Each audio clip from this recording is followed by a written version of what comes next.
So you and your friends just booked a trip down south for next month and you realized you're shaped like a potato.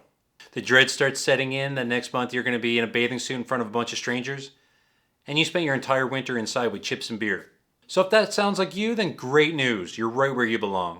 I'm going to be sharing with you a few tips and tricks to get you ready for that beach vacation, so you'll be feeling confident while you're poolside. Hi, my name is Justin Canning, and I spent my entire young life as overweight and obese, and I spent the last 15 years striving to be the next best version of myself, while helping countless other people do so as well. And every time I go down south, the fear sets in. You set that spring vacation to try to break up the winter, and then you realize that your fitness got a little bit away from you. It happens to us all. Number one, you're going to set realistic expectations. If you lose 5 pounds, you're going to feel a difference. If you lose 10 pounds, you're going to feel like a whole new person. But if you're setting goals that are unrealistic, then mentally your brain is going to quit at your first sign of temptation. The way you're supposed to build your goals is using SMART goals. Specific, measurable, attainable, realistic, and time-bound. When you check all of these boxes, it means you're really setting yourself up for success in attaining this goal, in chasing this goal. What we need to do is we need to first understand how much weight loss is possible in that time frame, and then work backwards from there. If you have 4 weeks, get ready, good. If you have 6 weeks, great. If you have 8 weeks, even better. We can work with this. So say we determine that your vacation is coming up in 6 weeks. Next thing we need to do is determine your TDEE. TDEE stands for Total Daily Energy Expenditure. I have a whole nother video on how to calculate that, so I'll link it below. But what you're going to want to do is use an online tool like a TDEE Calculator. I'll put one in the description.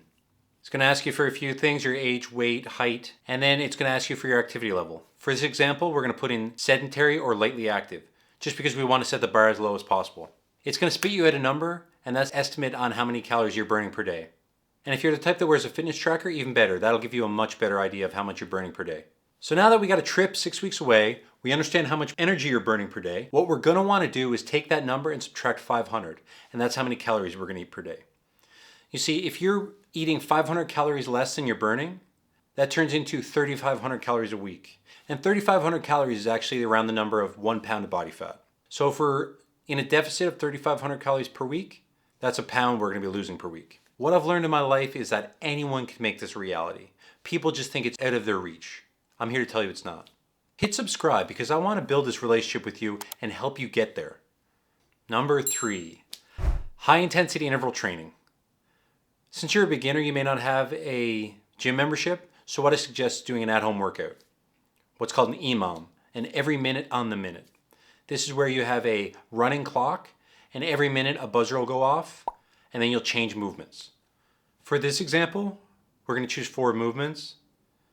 Let's go with air squats, push-ups, sit-ups, and burpees. And you're going to choose a rep scheme that you can do in about 50 seconds. Say you can do 20 squats in 50 seconds. Try to get to that number, rest for 10 seconds, then go into the next movement. When you get through 4 of those movements, that'll be at the 4-minute mark, you start over. And try to do that between 3 or 4 rounds. Really keep your heart rate elevated for long after the workout, and that's going to help you burn extra calories. Along with these HIIT workouts that I'm going to suggest that you do 3 or 4 times a week, on your days that you're not working out, I suggest you go for a 30 or 40-minute walk, trying to burn an extra 300 calories per day.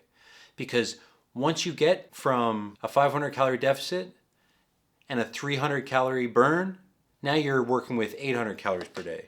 That turns into your expected weight loss from 6 pounds in 6 weeks to 10. Every calorie counts. Number 4, enjoy the pressure. Pressure makes diamonds. The thing that really freaks people out is when you have a time-bound goal. Having an end date really adds stakes to what you're doing. And this freaks people out and makes them overwhelmed and oftentimes causes them to quit their goal before they even start. That's not you. When you screw up and miss a workout, or if you overindulge on one day, you need to know that one day is not going to break you throughout your whole diet goal. Get back on the train the next day and keep going. Because if you stick to this, I guarantee in 6 weeks, you'll be sitting poolside and you'll be feeling comfortable and confident in your own skin. You'll thank yourself. Keep working towards your goal. And just remember, 99% of people in that pool feel self-conscious in one way or the other. It's human. All you can do are do the right steps that get you to your goal. Leave a comment below of what your favorite resort is and how much you want to lose. Let's do this together. You got it. If you got anything from this video, give it a like. It helps to get it out there to other people trying to start their weight loss journey as well. I'll see you on the next one.